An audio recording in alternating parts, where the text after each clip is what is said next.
This computer. Nah, ada setelah kita menentukan tujuan itu, sorry, maksudnya saat kita menentukan tujuan ya, kita pakai framework. Framework yang kita pakai ini adalah SMART namanya ya, itu kepanjangan dari specific, measurable, attainable, relevant, dan time bound. Jadi nanti ini yang SMART ini nanti akan saya bahas di materi kedua.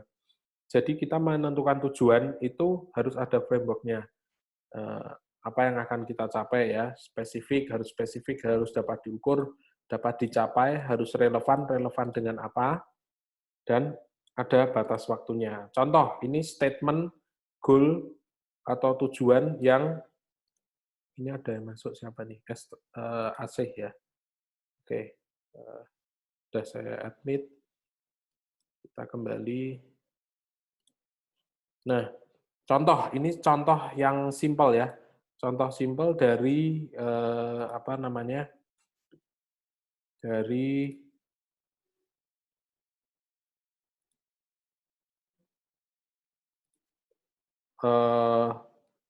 apa? Sorry, ini penentuan goal ya. Ini saya mau mark gitu, agak susah tadi. Oke, mengembangkan Instagram audience dengan 50 follower baru per minggu. Nah, ini sepertinya simple statement ini. Tapi ini adalah goal statement yang bagus ya. Kenapa? Karena ini sangat spesifik. Spesifik, dapat diukur, dapat dicapai, relevan, dan ada ukuran waktunya gitu. Waktunya per minggu ini ya. Nah, oke, kemudian ini goal dulu ya. Kita pahami tentang goal. Tentang goal dulu, penentuan goal ini harus menggunakan framework ini ya, framework SMART ini. Ya. Oke, kita lanjut ke yang kedua. Yang kedua adalah pelajari siapa audiens Anda. Nah, setelah kita menentukan goal, kita harus tahu siapa audiens kita. Nah, kita sudah belajar waktu itu membuat persona ya, ciptakan audiens persona. Nah, di sini nanti di PPDP ini 3 ini kita akan lebih detail lagi membuat persona yang mungkin persona itu akan berbeda untuk masing-masing platform sosial media yang akan kita pakai. Nah, membuat persona ini adalah cara yang sangat bagus untuk memahami audiens kita. Ketika kita paham siapa audiens kita akan bisa menciptakan konten yang mereka akan suka. Ya, kalau mereka suka, mereka akan komentar dan pasti dibagikan, ya, di-share gitu. Kalau itu mereka lihat, wah ini bagus, bermutu, menarik saya, berguna buat saya, itu pasti mereka akan tulis komentar dan bahkan membagikan ya. Nah, menciptakan persona ini Anda akan memiliki insights yang dibutuhkan untuk menciptakan campaign yang menjawab kebutuhan dan motivasi dari audiens. Nah, campaign, kita bicara tentang campaign, nanti kita akan belajar cara bikin campaign di media sosial ya. Kita akan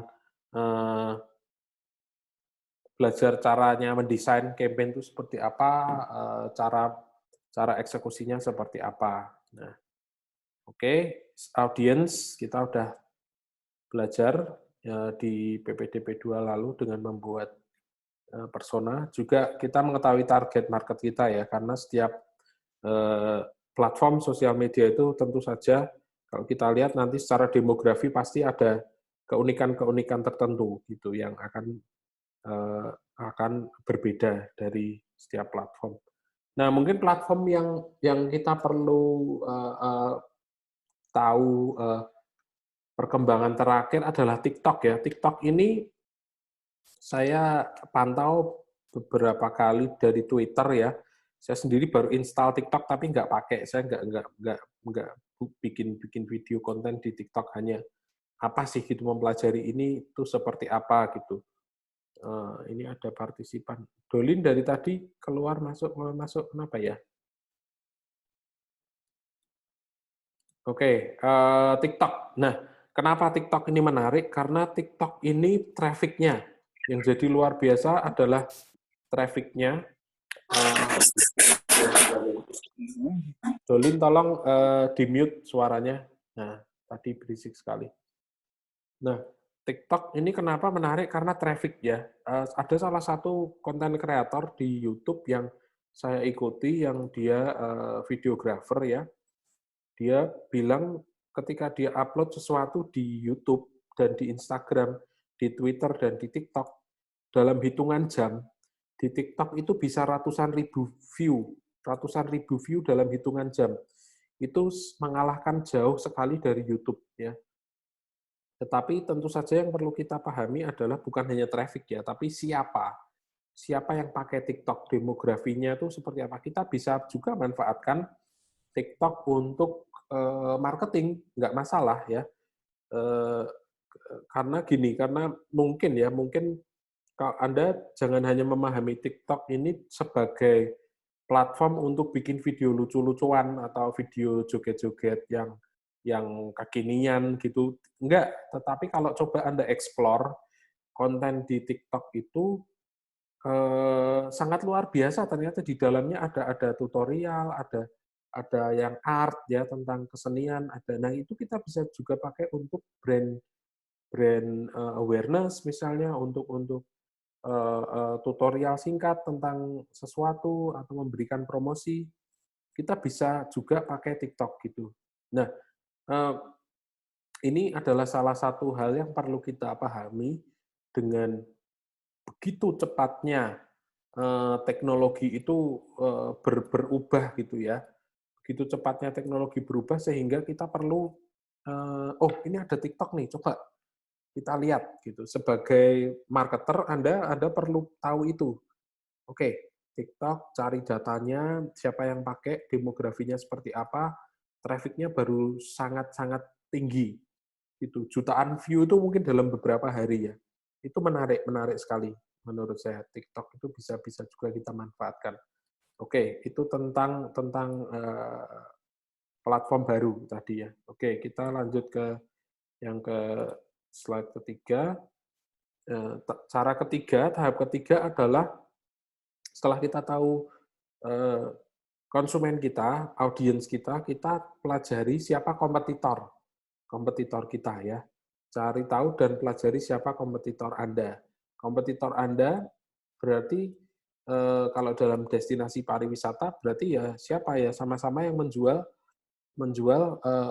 jasa atau destinasi wisata yang lain, itu siapa saja yang ada di sekitar gitu. Nah, kita perlu membuat competitive analysis di sini dengan menggunakan SWOT ya, Strength, Weakness, Opportunity, Threat. Kita membuat analisis ini, kita akan mengetahui apakah keunggulan kita, kekurangan, dan kompetitor juga ya, keunggulan kompetitor, kelemahan kompetitor, kemudian peluang tentu saja, dan ancaman.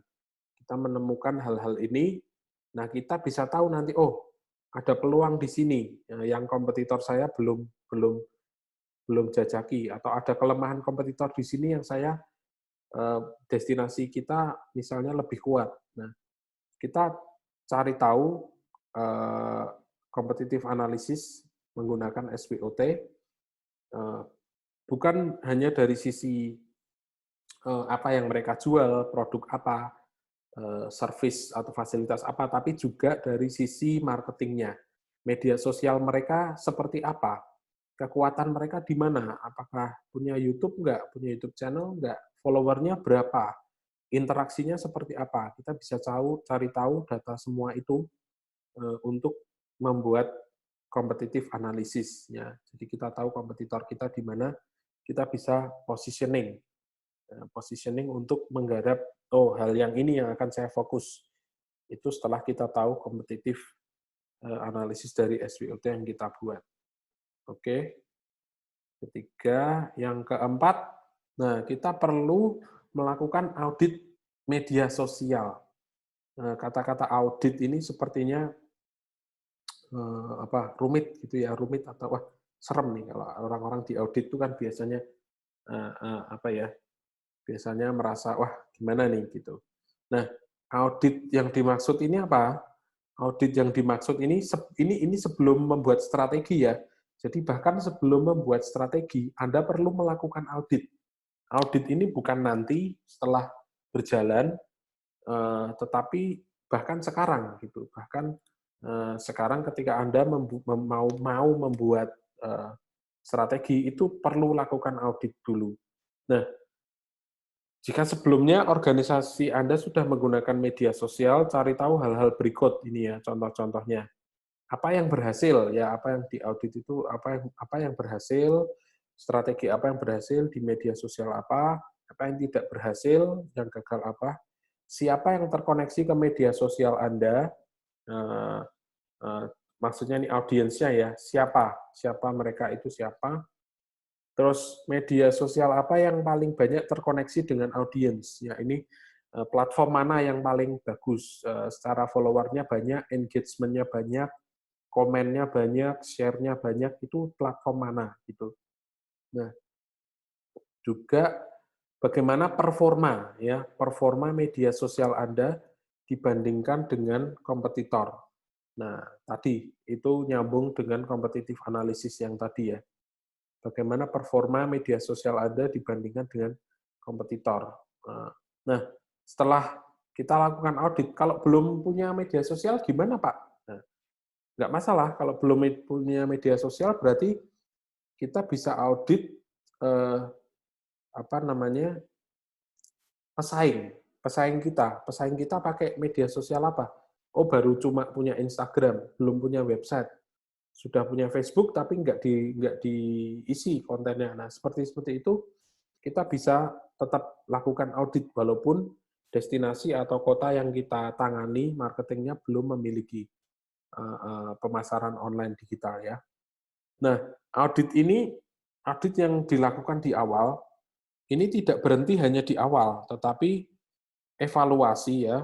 Audit itu kan seperti evaluasi. Evaluasi ini harus secara berkala, bisa dicek secara 2 mingguan misalnya, atau mingguan bahkan, atau bulanan ya. Dicek secara bulanan, analytics-nya itu seperti apa. Nah, kalau dengan media sosial kita sangat terbantu sekali dengan analytics yang ada di Instagram. Nanti saya akan kasih tutorial kepada Anda bagaimana membuat Instagram itu bisa muncul analytics-nya ya. Instagram itu akan muncul insights atau bisnis analitiknya ketika Instagram Anda itu statusnya adalah bisnis account. Jadi untuk menjadi bisnis account yang diperlukan adalah Facebook page. Jadi Anda perlu create Facebook page yang nanti dari dalam Instagram harus dikonekkan dari akun IG Anda, dikonekkan ke Facebook page yang Anda kelola. Baru setelah itu IG Anda akan jadi bisnis account gitu ya.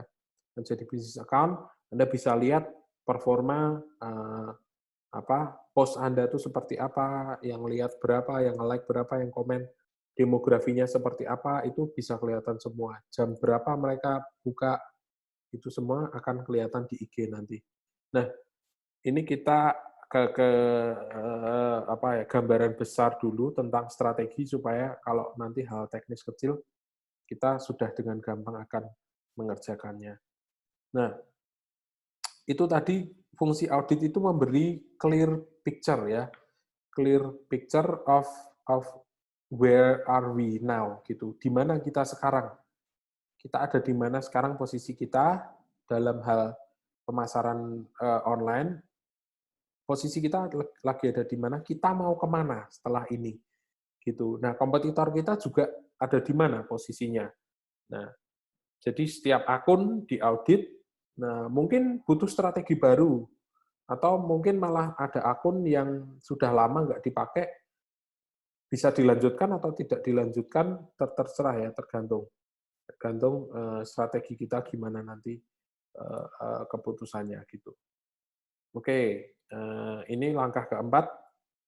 Sedikit review, yang pertama tadi apa? Menentukan goal. Yang kedua, pelajari siapa audiens kita dengan membuat persona ya, menciptakan persona. Kemudian yang ketiga, cari tahu siapa kompetitor kita dengan membuat analisis SWOT. Yang keempat, melakukan audit media sosial. Yang kelima. Nah, yang kelima ini di sini Anda akan mulai setup akun Anda ya. Setup akun Anda, putuskan jadi setelah audit tadi ya. Tentu saja yang informasi yang kita dapat dari audit tadi akan kita pakai. Nah, kita putuskan, oke, kita pakai jaringan sosial media yang apa nih gitu. Jaringan sosial media yang apa yang kita pakai setelah kita lakukan audit tadi. Kemudian fokuslah kembangkan akun itu di kanal itu. Anda juga perlu strategi khusus untuk masing-masing jaringannya, masing-masing channel. Dari Facebook misalnya Anda memutuskan untuk menggunakan Twitter untuk customer service ya. Jadi kalau ada turis tanya sesuatu itu lewat Twitter. Kenapa? Karena Twitter itu text based ya, sebagian besar meskipun dia bisa support gambar dan video, tapi nature-nya adalah dia text based. Jadi untuk customer service itu paling bagus. Dan brand-brand besar di Indonesia, di dunia juga itu banyak menggunakan Twitter untuk customer service ya.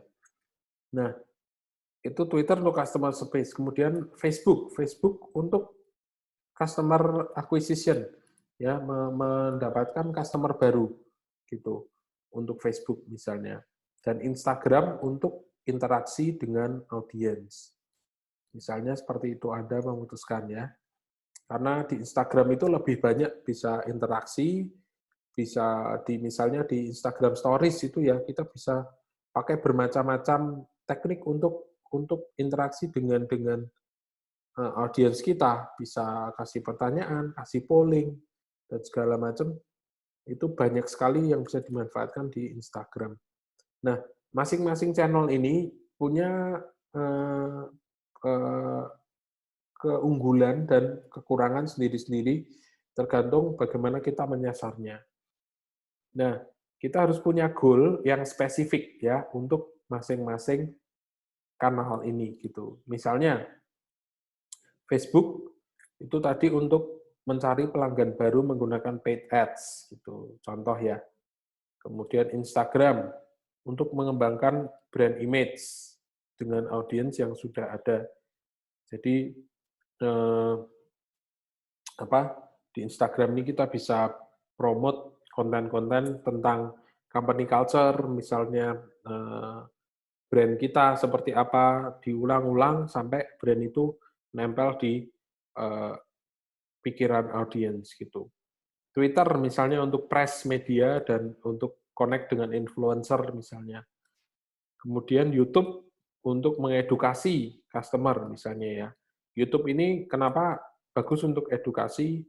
Karena dia sifatnya visual, jadi ketika kita ingin menunjukkan sesuatu, orang bisa melihat dan belajar gitu. Nah, biasanya untuk edukasi juga ya promosi pasti juga bagus banget ya untuk promosi produk baru, untuk influencer juga bisa lewat YouTube. Nah, intinya kita tentukan dari masing-masing channel ini secara spesifik goal-nya apa. Karena masing-masing punya nature yang berbeda-beda. Kemudian yang keenam, carilah inspirasi. Nah, cari inspirasi, gini ya, meskipun penting untuk brand kita itu atau organisasi kita memiliki keunikan, itu penting. Keunikan ini bicara tentang nilai yang tidak dimiliki oleh brand lain atau bisnis lain. Itu penting ya. Tetapi kita tetap bisa mencari inspirasi untuk mengembangkan atau menggunakan teknik-teknik baru dari brand-brand lain ya, bisnis lain yang berhasil dengan strategi media sosial mereka. Nah, ini penting kita cari tahu, nanti di pertemuan depan saya akan kasih contoh beberapa campaign-campaign yang berhasil, mengapa berhasil dan apa yang kita bisa pelajari dari campaign itu gitu ya. Brand-brand besar misalnya seperti Starbucks, mereka pernah bikin campaign menggunakan hashtag tertentu, terus ada brand-brand lain yang campaign-nya berhasil itu apa sih mereka yang kita bisa pelajari dari mereka, apa yang bagus apa. Nah, cari contoh campaign media sosial yang bagus dan berhasil, pelajari apa yang mereka lakukan dan bisa diimplementasikan untuk bisnis kita, untuk organisasi kita apa. Itu inspirasi ya, cari inspirasi untuk bikin konten.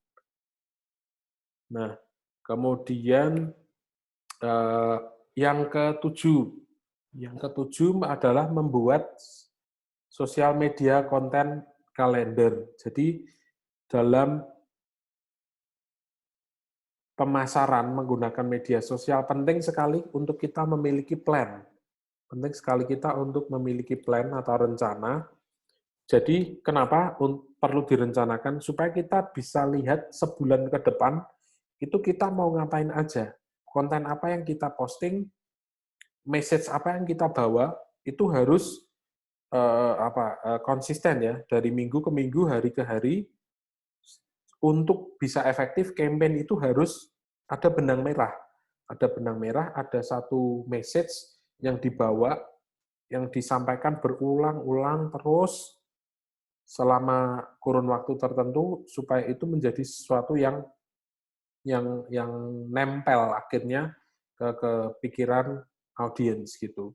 Nah, ini nanti saya akan berikan template untuk Anda untuk membuat kalender plan gini ya. Anda bisa buat misalnya 1 bulan, 1 minggu per minggunya. Nah, tanpa memiliki rencana, konten Anda posting itu tidak akan berdampak secara maksimal ya. Jadi Anda perlu buat jadwal posting di media sosial, tentukan tanggal berapa, hari apa, jam berapa. Nah, penentuan jam ini misalnya ini itu enggak apa ya, enggak sembarangan, maksudnya enggak asal gitu. Oh, jam 8 pagi, jam 6 pagi atau jam 10. Ini bahkan sampai penentuan jam posting itu kita bisa dapat informasinya lewat analytics. Kenapa? Karena kita akan ketika kita post jam berapa orang itu banyak paling lihat sosial media. Misalnya kita secara umum aja kita bisa tahu oh, orang downtime itu biasanya jam setelah makan siang. Ya setelah makan siang habis makan mereka istirahat 12:30. Itu 12:30 habis makan selesai mereka pasti cek HP, cek media sosial misalnya. Atau sore sepulang kerja. Kalau sekarang kerja di rumah ya mungkin jam 3 sore itu udah di rumah ya. Kerjaannya selesai maksudnya kan di rumah dari pagi akan buka sosial media atau kalau mahasiswa ya kayaknya 24 jam buka IG terus gitu tapi jam-jam berapa aja mereka itu sebenarnya efektif gitu atau TikTok itu jam-jam berapa aja saya belum tahu kalau TikTok itu ada analytics-nya enggak karena saya belum pernah bikin mungkin saya akan coba juga hanya untuk tahu ya oh TikTok tuh kayak gini gitu bikin konten gitu mungkin bukan yang joget-joget kekinian gitu ya. Tapi Awas ketagihan Mas Lili. kamu TikTok artis Gong ya? Enggak. Maksudnya hanya untuk mempelajari platform itu gitu. Kita di konekkan ke marketing itu seperti apa. Nah, jadi tentukan tanggal, jam, pakai media sosial apa ya yang akan diposting di mana gitu. Terus tulis caption-nya, caption text-nya itu apa, sudah direncanakan dulu. Jadi nanti ini yang akan ditulis. Jadi ketika Anda post nanti udah semuanya siap gitu. Terus tipe medianya, foto, gambar, video, dan tentu saja tema. Temanya itu apa? Tema atau message yang akan diposting itu tentang apa? Nah, cocok nggak dengan postingan-postingan yang lain? Nah, ini baru tentang postnya ya. Nah, ada post mix namanya, istilahnya post mix bauran ya. Bauran atau campuran dari post itu kita bisa arahkan untuk pencapaian marketing goal ya. Konten mix, konten atau post mix itu yang kita bisa rencanakan itu bisa berupa misalnya 50% konten untuk mengarahkan traffic ke blog, kalau kita punya blog misalnya, atau mengarahkan ke website, 50% misalnya ya. 25% konten diambil dari sumber lain. Ini kita bisa curation ya, curation. Jadi curated content itu berarti kita ngambil dari tempat lain. Jadi konten itu tidak selalu harus dari kita sendiri yang bikin. Kita bisa ada berita, ada artikel dari mana kita bisa masukkan ke media sosial kita. Misalnya itu 25%. 20%-nya misalnya untuk jualan. Semata-mata untuk jualan misalnya ya. 5%-nya untuk branding misalnya. Nah, ini selama 1 bulan misalnya kita rumuskan konten mix-nya seperti ini. Nah, berarti nanti Anda tinggal buat di dalam 1 bulan itu ada berapa post, misalnya 15 post. Ya, berarti Anda bagi 50%-nya, 7 post tentang traffic, 3 tentang ini, dan seterusnya. Nah, ini dan kita juga bisa gunakan aplikasi third party ya, yang sering saya pakai itu Hootsuite namanya. Coba ini saya buka di sini, Hootsuite ya. Hootsuite juga ada namanya Later, itu untuk auto posting ya. Jadi Anda ini Hootsuite nanti Anda bisa buka. Saya pakai ini untuk saya kelola media sosial di gereja. Saya pakai ini untuk saya dia punya konten kalender ya, konten kalender yang Anda bisa taruh di tanggal berapa, hari apa, nanti jam berapa, nanti posting sendiri otomatis. Jadi Anda bisa rencanakan itu sampai seminggu misalnya. Seminggu udah saya taruh di situ, nanti begitu sampai harinya, jamnya dia auto post. Karena saya pakai Hootsuite. Ada juga namanya Later. Later ini ya, later.com, Instagram scheduler. Jadi Hootsuite tadi juga sama, itu Instagram atau media sosial scheduler. Ada lagi yang lain-lain, tapi yang paling terkenal itu memang ada 2 ini. Ada HubSpot juga. HubSpot itu lebih profesional dia. Berbayar nggak, Mas? Ada yang bayar, ada yang gratis. Kalau yang Hootsuite tadi ada yang gratis, tapi ada batasnya ya. Oh, ini kok nggak ketemu ya. Later tadi juga gratis, Anda bisa lihat aja sendiri nanti di website itu. Itu untuk scheduling, untuk sosial media scheduling. Itu sangat membantu banget. Jadi kita nggak perlu, hari ini jam segini 10:05 saya baru ketik di HP terus baru post, enggak. Tapi kita bisa manfaatkan itu untuk auto post gitu ya, untuk scheduling post gitu. Nah, itu Hootsuite dan Later. Oke, kemudian selanjutnya, nah yang penting juga dilakukan adalah selalu tes, evaluasi, dan sesuaikan strategi. Ya, jadi ketika sudah menentukan ini, bulan pertama kita konten mix-nya tadi 50% ini, 20% ini. Nah, oke, dicek setelah selesai bulan pertama, hasilnya seperti apa? Yang komen berapa orang, yang respon berapa orang, yang beli berapa orang gitu ya, yang bertanya berapa orang, dievaluasi, dan mungkin di bulan kedua bisa sesuaikan strategi, kita coba mix yang lain. Misalnya bulan kedua jualannya lebih kenceng misalnya, karena kita juga perlu lihat ini ya, sebagai marketer Anda perlu tahu event-event yang sudah fix, misalnya hari raya keagamaan. Itu kan sudah fix ya. Nah, Anda bisa antisipasi itu, mendekati hari raya itu saya akan posting konten ini itu. Libur anak sekolah itu juga sudah jadwalnya tetap gitu. Libur akhir tahun, libur Natal, libur semester misalnya kalau di UKSW. Nah, Anda perlu pahami ini event-event yang ada di kalender yang terjadi, dan Anda bisa sesuaikan konten Anda dengan current event gitu yang terjadi apa sekarang. Nah, untuk mengetahui dan evaluasi itu tentu Anda manfaatkan analytics ya di masing-masing kanal media sosial.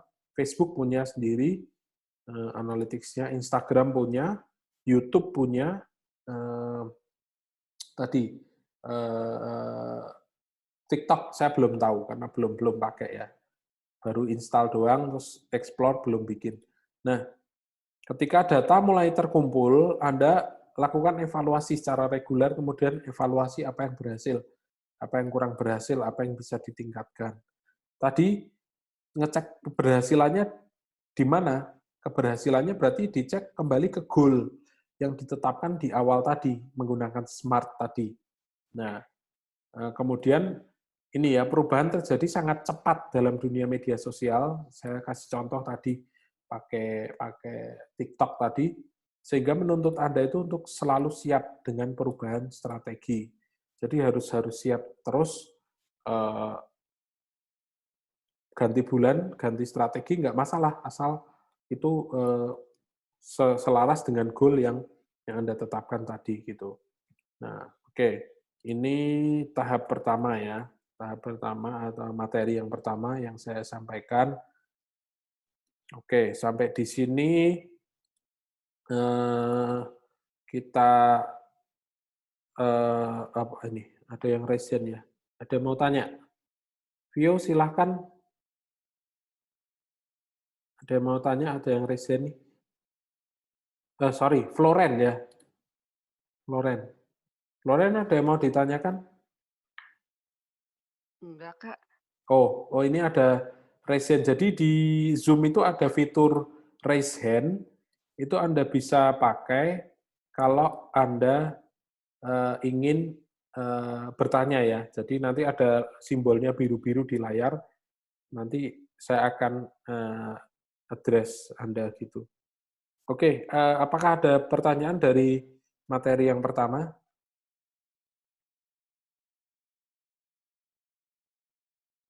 Silahkan raise hand, atau komen, atau ada yang mau didiskusikan, boleh.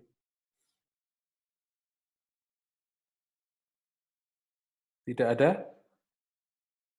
Oke, kalau tidak ada Mas kita, Lili, ya, Agung. kalau untuk Facebook Analytics tuh kayak apa ya?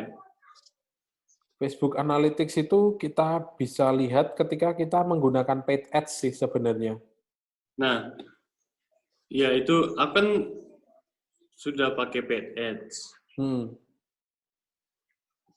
Terus kurang familiar gitu kayak di interface-nya nggak seperti Instagram, lebih banyak ke text line-nya. Lalu untuk nyari analytics di Facebook-nya itu nggak tahu ya, nemu aja. Oh, belum ketemu. Oke. Next time nanti akan saya bahas ya di yang tentang Facebook ya. Nanti akan saya bahas, saya keep dulu. Oke. Oke, kita akan lanjutkan ke materi yang kedua ya. Saya akan lanjut ke materi yang kedua. Tadi kita bicara tentang penentuan goal ya. Nah, sebelum masuk ke materi yang kedua, saya ada satu template yang Anda bisa pakai nanti. Ini bisa lihat di layar saya ya. Sosial media strategi template PowerPoint ini.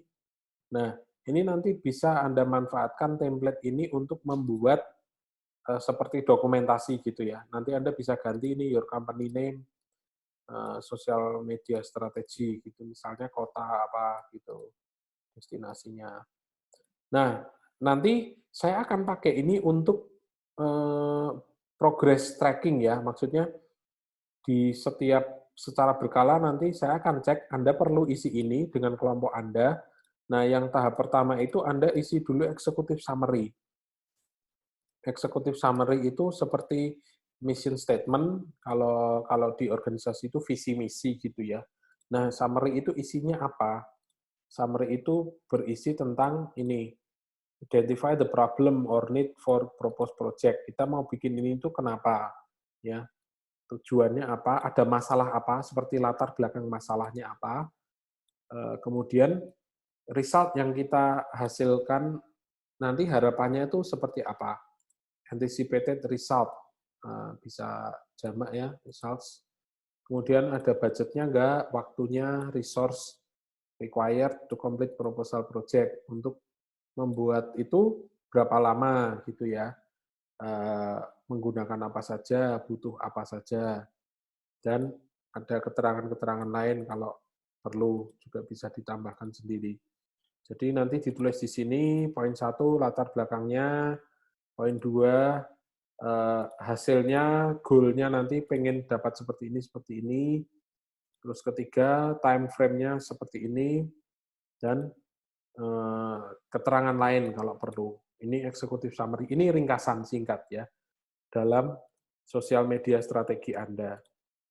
Kemudian goal. Nah, goal yang akan kita bahas sekarang. Nah, untuk membuat goal nanti tadi saya sudah sampaikan kita menggunakan SMART ya, menggunakan framework SMART ini. Nanti baru akan kita bahas ini. Nanti Anda isi di sini goal yang ingin Anda tuju dari pemasaran media sosial Anda itu apa. Anda isikan di sini, Anda ganti-ganti sendiri nanti di sini. Ini template nanti akan saya kirim via Edmodo. Ini seterusnya nanti template ini akan kita pakai sepanjang semester ini ya. Ini terus ada target audience ya. Nah, ini persona. Personanya ada sudah dibagi menjadi job title, kebutuhan, pain points, itu masalah dia apa ya. Preferred social networks yang dipakai apa, karakteristiknya apa, budget, karakteristik lain seperti demografi ya, jenis kelamin, usia, lokasi, dan karakteristik yang lain yang belum disebutkan di atas. Ini template nanti bisa diisi. Terus kompetitif analisis tadi, ya kompetitor kita, kompetitor satu, kota ini, destinasi ini, networks yang aktif apa aja, IG, Facebook, YouTube, followernya berapa, kekuatannya ya, strength, weakness, content that resonates, konten yang bagus apa gitu. Ini mungkin nanti bisa tambahin malahan strength, weakness, opportunity, threat, tambahin 2 lagi ya di sini. Nah, ini sudah ada SWOT-nya di sini ternyata. Jadi kita pakai yang ini aja. Tapi nanti ini bisa di-copy page-nya kompetitor 1 ini khusus di sini SWOT, kompetitor 2 di duplicate page dan seterusnya. Kemudian ada sosial media audit. Ini audit media sosial, konten strategi, company progress. Nah, ini company progress ini yang kita buat dari bulan ke bulan. Nanti bisa diduplicate ini ya. Ini auditnya. Konten strategi ini nanti di sini ada kalender ya. Kalender plan yang saya waktu itu bikin. Ini contoh waktu itu saya kasih lihat ya. Untuk di gereja waktu itu saya bikin konten kalender plan. Saya nggak pakai template karena saya bikin sendiri malahan ini template-nya ya. Bentar nih saya buka. Nah, ini contohnya. Jadi Monday ini isinya apa, ayat Alkitab misalnya, Tuesday tentang apa. Ini ya, jadi ada day, date, time-nya nggak saya isi karena ini udah langsung saya taruh di Hootsuite. Terus caption-nya apa, platformnya apa saja, terus image video, seperti itu. Ini contoh aja. Ini sampai saya bikin waktu itu sampai 2 minggu. Nah, ini contoh. Nah, ini saya punya kalender bulan Mei di sini, terus event-event apa saja, terus ini saya kasih color code ya, jadi warna gitu, apa namanya, dikasih kode warna supaya gampang ngelihat di tabel-tabel yang ini gitu. Nah, ini contoh. Nah, ini yang template yang bentuknya lain juga ada, yang dipakai di kelas di tahun lalu itu ada juga yang sekarang mahasiswa yang skripsi juga saya kasih template yang bentuknya lain. Tapi ini saya buat karena lebih simpel aja, saya pengen yang lebih simpel. Anda tidak masalah kalau mau buat bentuk sendiri dari template Anda, tidak masalah ya, disesuaikan kebutuhan saja. Oke, tadi PowerPoint sudah. Nah, sekarang kita kembali ke materi yang kedua. Ini penentuan dan pencapaian goal dalam pemasaran menggunakan media sosial. Nah, bagaimana menentukan goal ya? Mungkin ada tanya gimana? Oke, gimana caranya ya melakukan goal, menentukan goal itu? Nah, yang pertama adalah audit dulu. Tadi di materi sebelumnya itu dilakukan audit. Audit itu gunanya untuk apa sih? Gunanya untuk mengetahui posisi kita sekarang di mana gitu. Seperti tadi kan saya bilang ini kita harus tahu dulu where are we now. Itu berguna untuk mencari tahu di mana posisi kita sekarang. Posisi kita di mana. Nah, yang harus diaudit apa saja? Tadi sudah dibahas sedikit, ini tambahin ya. Yang pertama, akun dan profil media sosial. Punya enggak? Terus apa saja yang ada ya, akun sosial medianya ada apa saja. Di list ya, dibuat listnya. Ini kemudian siapa yang pegang akun tersebut? PIC-nya, penanggung jawabnya siapa ya? Penanggung jawab dari akun tersebut siapa? PIC-nya. Kemudian tujuan atau misi dari akun tersebut dicek. Tujuannya untuk apa dia? Kemudian lihat 3 post yang paling berhasil. Ini contoh ya, Anda bisa bikin audit yang lain, tapi ini contoh aja 3 post yang paling berhasil, yang paling banyak komen, paling banyak di-share, paling banyak di-like, itu yang mana aja. What are 3 post gitu yang paling banyak apa saja gitu. Anda bisa audit itu. Kemudian data demografi. Data demografi yang penting, ini bisa dilihat dari analytics. Misalnya demografi itu yaitu umur, age ya, sex, location. Ya, itu ASL itu kalau orang chat itu pakai terminologi itu. Age, sex, location. Umur berapa, audiens Anda itu, location-nya di mana, terus gendernya apa, yang paling banyak komen siapa, cowok atau cewek, usianya rentang berapa. Nah, data-data ini yang penting Anda catat. Ya. Oh, Instagram yang paling banyak ternyata usia mahasiswa. Cewek, lokasinya di Jakarta Selatan, misalnya seperti itu. Yang paling banyak ya, misalnya. Nah, Anda catat hal-hal itu, kemudian pengukuran data matrix atau pengukuran yang penting. Jadi, yang di audit juga adalah ini misalnya brand awareness.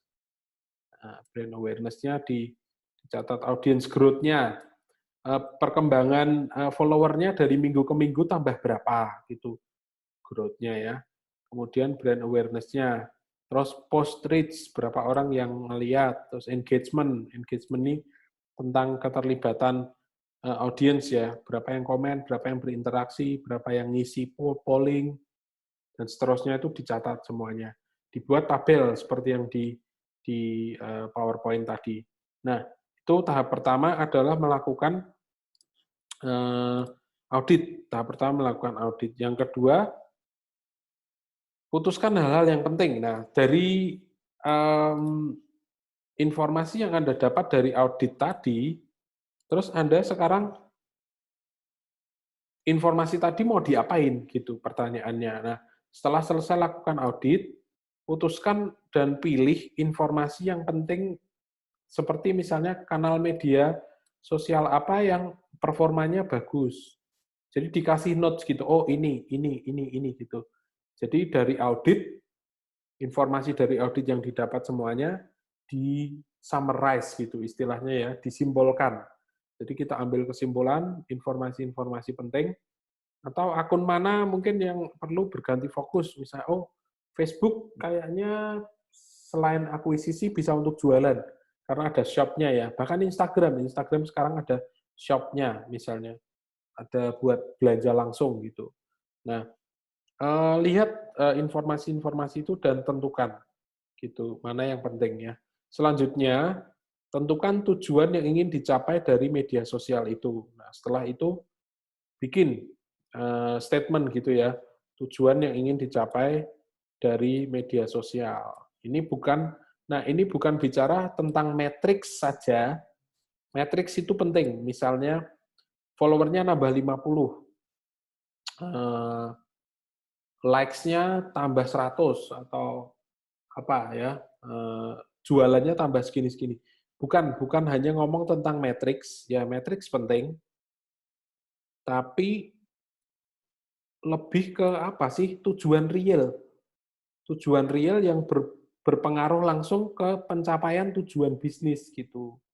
Jadi goal yang kita bikin di sini itu bukan ngomong tentang angka doang, tapi ngomong ke tujuan realnya dari tujuan bisnis. Pemasaran itu tujuannya apa sih secara umum dalam bisnisnya gitu ya. Nah, itu yang dimaksud dengan penentuan goal, tidak hanya ngomong tentang matriks gitu ya. Nah, oke. Terus selanjutnya tentukan framework ya. Tadi kita sudah pakai frameworknya adalah SMART ya. SMART framework di sini kita akan pakai kita lihat dulu spesifik ya, spesifik. Pastikan goal Anda jelas dan spesifik. Misalnya, jelas dan spesifik itu misalnya apa? Oke, kita mau increase engagement misalnya. Oke, increase engagement itu berapa? 100 follower baru atau 1000 atau 2000 atau 200, 300 berapa? Spesifik. Tentukan angka yang spesifik ya. Tentukan angka spesifik. Yang kedua, measurable. Measurable itu artinya bisa diukur. Terukur, tentukan matriks yang pas untuk mengukur pencapaiannya. Misalnya, Anda mau mengukur awareness, brand awareness, berarti lewat apa? Lewat komen, lewat share, konten yang di-share, lewat apa? Engagement misalnya. Engagement berarti mengukurnya lewat apa? Lewat interaksinya. Berapa orang yang bertanya, berapa orang yang ngisi polling gitu. Kemudian attainable yang ketiga, attainable ini artinya dapat dicapai ya, dapat dicapai artinya goal itu boleh Anda tentukan yang tinggi, seperti kalau orang cita-cita harus tinggi langit, tapi juga harus attainable gitu. Artinya bisa dicapai gitu ya.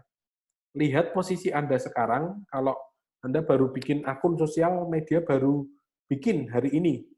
Seminggu kemudian saya tujuannya pokoknya mau dapat 5.000 follower, ya itu mungkin nggak attainable, artinya harus masuk akal gitu. Anda harus punya strategi untuk mencapai dan Anda yakin bisa mencapai itu gitu dengan segala apa yang Anda miliki sekarang itu bisa itu attainable. Bukan nggak boleh set tinggi-tinggi gitu, bukan ya, tapi harus juga logis gitu, logis dan dapat dicapai. Yang keempat tentu saja relevan. Relevan itu relevan dengan apa? Relevan dengan tujuan bisnis tadi. Jadi harus connect sama visi misi perusahaan, target penjualan tahun ini segini, target branding tahun ini seperti ini. Nah, itu harus cocok. Ya, misalnya ada mahasiswa skripsi saya yang di Kabupaten Labuan Bajo itu dia mau ada event misalnya bulan itu. Nah, dia mau promosinya, dia harus menyesuaikan ke situ. Nggak bisa dia bikin skripsi terus bikin program lain gitu. Tidak bisa, harus relevan ya. Ini bicara tentang relevansinya tadi ini di sini relevan. Nah, kemudian yang kelima, yang T yang terakhir ini adalah timely atau time bound kalau tadi istilah yang lainnya. Timely ini artinya ada waktu batasan time frame di mana Anda bisa mencapai goal tersebut itu berapa lama gitu ya. Jadi ini adalah SMART, specific, measurable, attainable, relevant, dan timely. Gampang ingatnya menggunakan framework ini, SMART gitu ya. Goal harus SMART. Apa SMART? Specific, M, measurable, A, attainable, R, relevant, T, time bound atau timely. Oke, itu langkah ketiga. Kemudian saya akan berikan contoh goal. Nah, contoh ya, contoh dari Adidas Sustainability Plan. Jadi ini perusahaan Adidas itu membuat sustainability plan goal ya, yang akan mereka capai di tahun 2020. Ini waktu itu di tahun sebelumnya mereka merencanakan. Nah, ini ada gambar di sini apa? Dia membuat sebuah statement ya. Statementnya ini, we value water. Water is essential for life. It is also a key resource for our industry. Jadi Adidas itu membuat aparel untuk olahraga, membuat sepatu, membuat kaos, membuat jaket dan lain sebagainya. Nah, di dalam produksinya itu tentu saja mereka membutuhkan air, bukan hanya di produksi tapi juga distribusi dan nanti mungkin di recycle ya.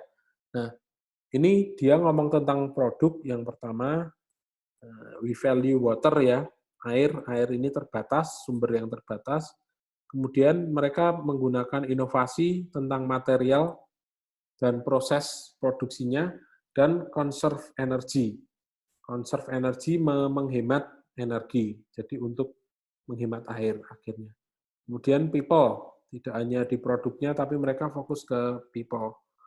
Mereka empower people, mungkin mengedukasi, ya, improve health, dan action, menggunakan campaign-campaign yang mereka lakukan. Nah, kemudian dari statement yang dibuat ini, Adidas membuat ini, bagaimana mereka akan mencapai itu, gitu. This is the associated set of goal, ya. Jadi ini statement yang misinya yang yang umum, ini misi yang spesifiknya. Nah, di tahun 2020, we will achieve 20% water savings at our strategic supplier. Ya, baseline 2014. Baseline 2014 itu artinya di tahun 2014 sampai tahun 2020 itu akan menghemat 20%-nya. Itu artinya lebih irit gitu ya, sebanyak 20%. Pembandingnya adalah tahun 2014 gitu maksudnya baseline. Nah, kemudian yang kedua, goal yang kedua, 50% water savings at our apparel material supplier. Lagi compare-nya dengan 2014. Terus yang ketiga, 35% water savings per employee at our own sites. Nah, per employee ini yang tadi ngomong people tadi ya. Jadi penghematan air sampai 35%. Ini pembandingnya tahun 2008 gitu. Nah, sekarang kita lihat Adidas ini goal ini bagaimana cocok dengan framework SMART yang kita sudah bahas tadi. Nah, bagaimana goal tersebut masuk dalam SMART framework gitu kan pertanyaannya. Oke, spesifik. Nah, tentu saja mereka sangat spesifik tadi. Mereka menentukan persentase, ya 50%, 35%, 20% tadi ada tulisannya. Mereka tentukan persentase dan measurable yang kedua, ukurannya measurable dapat diukur. Mereka menentukan baseline, pembandingnya. Oke, berarti kalau ada ukuran itu berarti ada pembanding kan? Dibandingkan dengan apa ukurannya gitu. 20% dari apa? 50% dari apa gitu. Nah, pembandingnya tadi kenaikan yang ingin dicapai dari periode sebelumnya, yaitu tahun 2014 atau tahun 2008 tadi ya. Kemudian attainable. Mereka menentukan goal yang cukup menantang, namun tetap dapat dicapai. Mungkin ini susah kita judge dari luar ya. Maksudnya kita kan melihat ini sebagai orang luar yang melihat brand Adidas. Nah, tetapi dengan strategi-strategi mereka memandang goal ini cukup attainable, cukup bisa dicapai gitu ya. Kita memang kalau dari luar ya kita nggak tahu, oh beneran nggak nih Adidas bisa, tapi that's what they said gitu. Nah, relevan goal yang ditentukan ini memiliki dampak langsung dalam dunia olahraga, ya. di produksinya, distribusi, dan pemakaian. Jadi dari produksi menghemat air, distribusi, supply chain tadi juga people-nya, orangnya itu menghemat air juga gitu, ada dampak langsungnya ke brand Adidas secara umum. Juga timely, yang terakhir timely, mereka menentukan deadline pada tahun 2020. Nah, tahun ini ya, berarti mereka membuat batasan waktunya. Batasan waktunya itu tahun ini gitu. Di tahun ini mereka membatasi ini tercapai apa tidak. Nah, ini adalah contoh smart framework. Kalau Anda lihat di sini cukup sebenarnya statement-nya itu cukup sederhana. Ya, goal statement-nya itu cukup sederhana. Nah, Anda bisa manfaatkan atau lihat contoh ini sebagai referensi ya untuk membuat goal dari sosial media marketing yang ingin Anda jalankan. Oke, oke. Untuk materi yang kedua sudah selesai. Saya akan stop sharing-nya, juga stop recording ya.